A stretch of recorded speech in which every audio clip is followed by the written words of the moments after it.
అమ్మా నాన్న అనాథల పుణ్యక్షేత్రం.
आयुष्येन्द्रिये प्रतिष्ठति शतमनन्तं भवति शतमैश्वर्यं भवति शतमितिं शतं दीर्घमायुः श्री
నా పేరు శ్యామల, మాది చౌటుప్పల్. ఇవాళ మా సార్ బర్త్డే ఉంది కాబట్టి ఇక్కడికి వచ్చినాము. అమ్మ నాన్న అనాథ ఆశ్రమంకి వచ్చి బనానా వంచిన.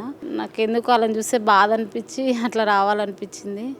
టీవీలో వచ్చినాం. ఇక్కడికి వచ్చినాక చాలా బాగుంది. అమ్మా నాన్న అనాథల పుణ్యక్షేత్రం. అమ్మా నాన్న అనాథల పుణ్యక్షేత్రం.